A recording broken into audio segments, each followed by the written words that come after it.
bien mal acquis. Ils ont, avec l'argent du pétrole du Gabon, acheté plein d'hôtels particuliers, acheté des voitures de luxe et tout ce qu'il faut en France, alors que les Gabonais croupissent dans la misère. 42 ans après le père, en 2009, il est décédé au pouvoir. Son fils a fait un coup d'état militaro-électoral. Il est passé en force avec le soutien de M. Nicolas Sarkozy.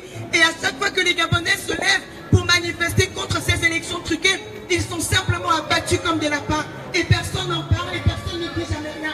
Et ça s'est reproduit le 31 août 2016. Nous avons voté le 27 août. Et une fois de plus, Ali Bongo, le fils d'Omar Bongo, le Gabon est censé être une république. Mais voyez-vous, quand le père perd le pouvoir, c'est le fils qui le remplace. Et indépendamment de ce que les Gabonais, eux, veulent. Et le fils a pris le pouvoir en 2009 par les armes. Il a tué des centaines de Gabonais. Et en 2016, il a rebeloté. Les Gabonais se sont mobilisés pour voter. Ils ont voté massivement pour M. Jean Ping. Mais Ali Bongo a mis les militaires dans la rue. Et là, le soir du 31 août, il a fait attaquer à l'arme lourde le quartier général de M. Jean Ping. Et des centaines de jeunes ont été tués. Et pour pousser le cynisme à son paroxysme, ils ont enlevé les dépouilles, les ont jetés dans des fosses communes. Donc, nous avons des pères et des mères de famille qui cherchent leurs enfants et qui n'auront jamais de dépouilles pour faire le deuil. Et nous avons dit non, nous ne voulons plus de ces dictatures. Les mêmes qui se plaignent aujourd'hui de l'immigration clandestine, de voir tous ces jeunes qui meurent sur les bords de la Méditerranée parce qu'ils fuient l'Afrique. Ils fuient quoi? Ils fuient la misère. Et pourquoi ils fuient la misère? Pas parce que l'Afrique est pauvre, mais parce qu'elle est dirigée par des dictateurs soutenus par l'Occident, soutenus par la mafia, par des hommes d'affaires véreux comme Bolloré qui viennent piller nos États. Et nous n'en voulons plus. Nous disons qu'il est temps. Dans cette mondialisation, nous avons le droit de jouir de nos richesses, nous avons le droit de jouir de nos libertés fondamentales, de choisir et de démettre nos dirigeants. Et nous vous le disons aujourd'hui parce que la télévision française ne vous en parle pas.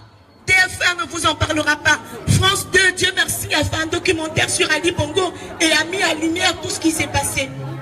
Mais nous avons le soutien de l'Union européenne parce qu'Ali Bongo a fait venir les parlementaires européens et pensaient que sa fraude allait passer inaperçue.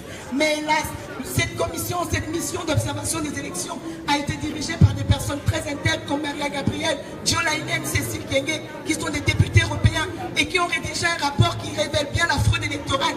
Et le 14 septembre dernier, le Parlement européen a encore voté une résolution exigeant des sanctions contre le gouvernement gabonais. Donc nous voulons que vous, opinion publique française, que vous fassiez la pression sur vos dirigeants. C'est bien que le Front National gagne du terrain, mais si le Front National aussi est complice du pillage de l'Afrique, et bien l'immigration clandestine ne cessera pas, parce que tout le monde veut vivre en paix chez lui, tout le monde a le droit de jouir de ses richesses. Les Gabonais doivent jouir des richesses du Gabon, comme les Français doivent jouir des richesses de la France. Alors il y en a marre que ceux qui pillent nos États ne veuillent pas nous voir chez eux. Et bien tant qu'ils pilleront nos pays, tant qu'ils laisseront la place aux dictateurs, les jeunes Africains feront toujours le choix de mourir plein d'espoir en mer que de mourir sans espoir près de leur mère. Alors il faut qu'on cesse l'hypocrisie et que M. Emmanuel Macron, qui est là aujourd'hui, parce que les Français ont eu sorte d'alternance, ils ont porté au pouvoir quelqu'un qui n'avait pas d'assise politique parce qu'il voulait voir autre chose. Il peut comprendre le désir des Gabonais qui depuis 50 ans sont dirigés par la même famille, et une famille qui nous pille, une famille qui nous vole.